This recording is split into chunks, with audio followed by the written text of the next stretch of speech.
ನಮಸ್ಕಾರ. 10ನೇ ತರಗತಿ ವಿದ್ಯಾರ್ಥಿಗಳಿಗೆ ಈಗಾಗಲೇ ಎಫ್1 ಟೆಸ್ಟ್ ಆರಂಭಗೊಂಡಿದ್ದು ವಿಷಯ ವಿಜ್ಞಾನ. ಕನ್ನಡ ಮಾಧ್ಯಮದಲ್ಲಿ ಮೊದಲನೇ ರೂಪಾತ್ಮಕ ಪರೀಕ್ಷೆ 1ರ ಪ್ರಶ್ನೆ ಪತ್ರಿಕೆ ಮತ್ತು ಕೀ ಉತ್ತರವನ್ನು ಈ ವಿಡಿಯೋದಲ್ಲಿ ನೋಡೋಣ. ಈ ವಿಡಿಯೋನ ನಿಮ್ಮ ಸ್ನೇಹಿತರಿಗೆ ಶೇರ್ ಮಾಡ್ಕೊಳ್ಳಿ. ಇದು ಸೆಟ್ 3 ಆಗಿರುತ್ತೆ. ಹಲವಾರು ವಿದ್ಯಾರ್ಥಿಗಳು ಕನ್ನಡ ಸಂಬಂಧಪಟ್ಟಿದ್ದು ಹಾಗೆ ಗಣಿತ ಸಂಬಂಧಪಟ್ಟಂಥ ಈಗಲೇ ರೀಸೆಂಟ್ ವಿಡಿಯೋನ ಮಾಡಲಾಗಿದೆ, ಅದನ್ನು ಕೂಡ ನೀವು ಚೆಕ್ ಮಾಡ್ಕೋಬೋದು. ಹಾಗೆ 9ನೇ ತರಗತಿ 8ನೇ ತರಗತಿ ವಿದ್ಯಾರ್ಥಿ ಕೂಡ ಈ ವಿಡಿಯೋನ ಮಾಡಲಾಗಿದೆ. ಒಟ್ಟು 20 ಅಂಕವನ್ನು ಹೊಂದಿರುವಂಥ ಒಳಗೊಂಡಂಥ ಪ್ರಶ್ನೆ ಪತ್ರಿಕೆ ವಿಜ್ಞಾನ. ಇಲ್ಲಿ 1 ಅಂಕದ ಪ್ರಶ್ನೆಯನ್ನು ಕೇಳಿದ್ದು ನೀರಿನ ವಿದ್ಯುತ್ ವಿಭಜನೆಯ ಕ್ರಿಯೆಯಲ್ಲಿ ಕ್ಯಾಥೋಡ್ನಲ್ಲಿ ಬಿಡುಗಡೆಯಾಗುವಂಥ ಅನಿಲ ಯಾವುದು ಅಂತ ಕೇಳಿದ್ದಾರೆ. 2ನೇ ಪ್ರಶ್ನೆ, ಸಸ್ಯಗಳಲ್ಲಿ ವಿಲೀನಗೊಳ್ಳಬಲ್ಲದಂಥ ದ್ವಿತೀಯ ಸಂಶ್ಲೇಷಣೆಯ ಉತ್ಪನ್ನಗಳ ಸಾಗಾಣಿಕೆ ಯಾವುದು? ಹಾಗೆ ಕೆಳಗಿನ ಪ್ರಶ್ನೆಗೆ ಒಂದು ವಾಕ್ಯದಲ್ಲಿ ಒಂದು ಉತ್ತರಿಸುವಂಥ ಪ್ರಶ್ನೆಗಳಿರ್ತವೆ.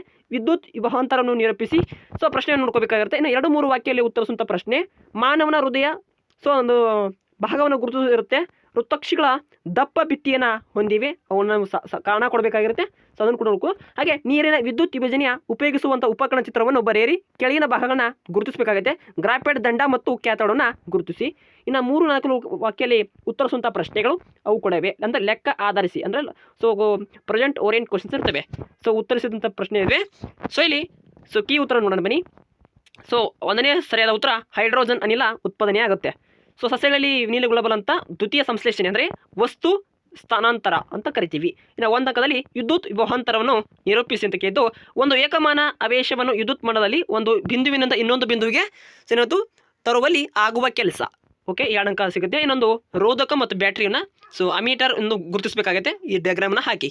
ಇನ್ನು ವಿದ್ಯುತ್ ಮಂಡಲದಲ್ಲಿ ವಿದ್ಯುತ್ ಉಪಕರಣಗಳನ್ನು ಸರಣಿ ಕ್ರಮದಲ್ಲಿ ಜೋಡಿಸುವಂಥ ಹಾಗೂ ಬದಲು ಸಮಾಂತರವಾಗಿ ಜೋಡಿಸುವುದರಿಂದ ಆಗುವ ಪ್ರಯೋಜನಗಳೇನು ಅಂತ ಕೊಟ್ಟಿದ್ದಾರೆ. ಉತ್ತರ ಕೊಟ್ಟು ಮತ್ತು ಕಾರಣ ಕೊಡಿ ನೋಡಿ. ಮಾನವ ಹೃದಯ ವೃತ್ತಕ್ಷಿ ದಪ್ಪ ಭಿತ್ತಿಯನ್ನು ಹೊಂದಿವೆ ಅನ್ನೋದು ಕೂಡ ಕಾರಣ ಕೊಡಬೇಕಾಗಿರುತ್ತೆ. ಗ್ರಾಫೈಡ್ ಮತ್ತು ದಂಡವನ್ನು ಕ್ಯಾಥೋಡ್ ಭಾಗಗಳನ್ನು ಗುರುತಿಸಬೇಕಾಗಿರುತ್ತೆ. ನೋಡ್ಕೊಳ್ಳಿ. ಇನ್ನು ಇಲ್ಲಿ 3-4 ವಾಕ್ಯ ಅಂತ ಉತ್ತರಿಸೋ ಪ್ರಶ್ನೆ, ಓಮ್ನ ನಿಯಮವನ್ನು ನಿರೂಪಿಸಿ. ಓಕೆ, ಒಂದು ಲೆಕ್ಕ ಇದೆ ಅದು. ಇನ್ನು ಇಲ್ಲಿ ಅದು ಒಂದು ತೆರೆದ ಪತ್ರರಂಧ ಮತ್ತು ಮುಚ್ಚಿದ ಪತ್ರರಂಧ ಕುರಿತು ಸೇರುತ್ತೆ, ಅದನ್ನು ಕೂಡ ನೋಡ್ಕೋಬೇಕು. ಪೂರ್ತಿ PDF ಬೇಕಾದರೆ ನಾನು ಕಮೆಂಟ್ ಬಾಕ್ಸಲ್ಲಿ ಪಿನ್ ಮಾಡಿರ್ತೀನಿ, ಹೋಗಿ ಡೌನ್ಲೋಡ್ ಮಾಡ್ಕೊಳ್ಳಿ.